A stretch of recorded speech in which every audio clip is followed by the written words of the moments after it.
தூக்க மாத்திரை போட்டால் தான் எனக்கு தூக்கம் வரும், டெய்லி தூக்க மாத்திரை போடுறேன், 20 வருஷமாக தூக்க மாத்திரை போடுறேன்னு இப்போ நிறைய பேஷண்ட்ஸ் வராங்க. ஃபார் எக்ஸாம்பிள் வந்துட்டு சூசைட் பண்ணணும்னு ஒருத்தங்க நினைக்கிறாங்கன்னா என்ன மாத்திரையை எடுத்துக்கிறாங்க? தூக்க மாத்திரை. உயிரிழப்பை வந்துட்டு ஏற்படுத்தி கொடுக்கக்கூடிய ஒரு மாத்திரை தான் தூக்க மாத்திரை. சும்மா ஒரு உணவு பொருள் மாதிரி அதை டெய்லி நம்ம எடுக்கிறது மிகப்பெரிய ஒரு தவறான விஷயம். சின்ன சின்ன விஷயங்கள் மாற்றிக்கலாம். 7:30க்குள்ளே சாப்பிட்றது, நைட் உட்காந்து ரொம்ப டிவி பார்க்காம இருக்கிறது, ஸ்ட்ரெஸ் ரொம்ப இருந்துச்சுன்னா குறைச்சக்கு காலையில் வந்துட்டு ஒரு ப்ரீத்திங் எக்ஸசைஸ் பண்ணுறது, தூக்கத்தை வந்துட்டு இன்டியூஸ் பண்ணுற மாதிரியான விஷயங்கள் வந்துட்டு நம்ம பார்த்து பண்ணிக்கிறது நல்லது.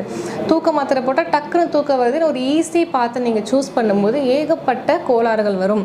ஞாபக மறதி, ரொம்ப டென்ஷனாகி ஒருத்தங்களை பிடிச்சி கத்துறது, சைக்கலாஜிக்கல் டிஸார்டர்ஸ் வருது. தூக்கம் வரலையா, சின்ன சின்ன வாழ்க்கை முறையை மாற்றி பாருங்கள். அப்படி இல்லைன்னா கரெக்டான ஒரு டாக்டர் கிட்ட போய் தூக்க மாத்திரை கொடுக்காம ஒரு டாக்டர் வந்து ட்ரீட் பண்ணுறாங்களா, கவுன்சிலிங் பண்ணுறாங்களா, இல்லைன்னா தூக்கம் வர்றதுக்கான ரீசன் என்னன்னு கேட்டால் அதுக்கு ஒரு சொல்யூஷன் கொடுக்குறாங்களான்னு பார்த்து நம்ம போகிறது ரொம்ப முக்கியமான ஒரு விஷயம்.